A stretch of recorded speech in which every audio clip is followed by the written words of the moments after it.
Well, the United States also has some interesting challenges when it comes to the family. Let's take you live now to Washington, D.C. this morning. It's where we find our correspondent. It's Simon Marks, who's live to us with the backdrop of the White House. Simon, good morning to you. How does the United States define the nuclear family? Good morning. Well, it's a very complicated issue, Gareth, here in the United States, as of course it is in countries all over the world. But what makes it increasingly complicated on this side of the Atlantic is that building right there behind me, the White House, doesn't actually get to set national policy on this particular issue. What defines the family, issues pertaining to social affairs, those are all down to the 50 individual American states to legislate, discuss and debate. And so we have seen over the course of the last few years a raft of measures aimed at trying to define the family in that very traditional nuclear fashion that haven't always been successful. And you can't really divide the discussion here about the future of family life in the United States, pockmarked as that is by the fact that nearly one marriage in two in the United States today ends in divorce. You can't actually divide that discussion away from the discussion that is ongoing here about gay marriage, with gay marriage becoming increasingly legal in a growing number of states, with the Supreme Court seeming to defend the concept of gay marriage, and with the federal government now offering same-sex benefits to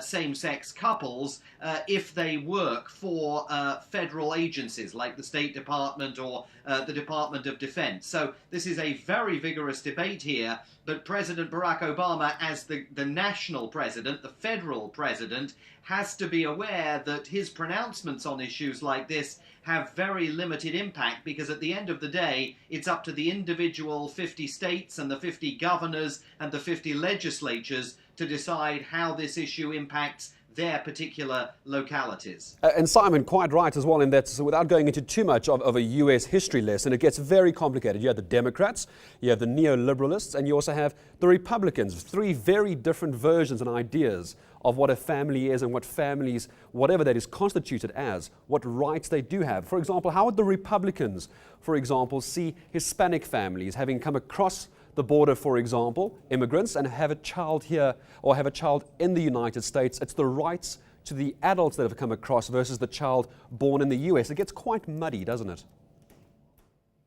It does indeed, and it's a very interesting question right now, because after suffering the drubbing at the polls when Barack Obama was re-elected and Mitt Romney was their candidate, the Republicans are now desperate to find ways of courting a more diverse electorate. And so there's a real internal debate within the Republican Party about the extent to which they should be reaching out to Latino voters. I think it was Ronald Reagan who once said that Hispanic Americans were Republicans who just didn't realize it yet. And yet at the same time, there are elements within the Republican Party that take a very conservative view of what constitutes a family, and also take a very conservative view of the need to protect the country against illegal immigration, against the presence of undocumented immigrants on American soil. So this discussion about family values can't be separated from the discussion about immigration and the quest for immigration reform in this country, and similarly can't be separated from the changing character of the American electorate. It's a real conundrum for Republicans. They can't continue, if they want to occupy the White House again in the future, to be a narrow party representing only white Anglo-Saxon Protestant Americans. Well, no consensus in the US, certainly no consensus here either. My thanks to our US correspondent with the backdrop of the White House behind him, Simon Marks, live to us from Washington. We are live to Asia later this morning with our Asia News that moves. enca.com.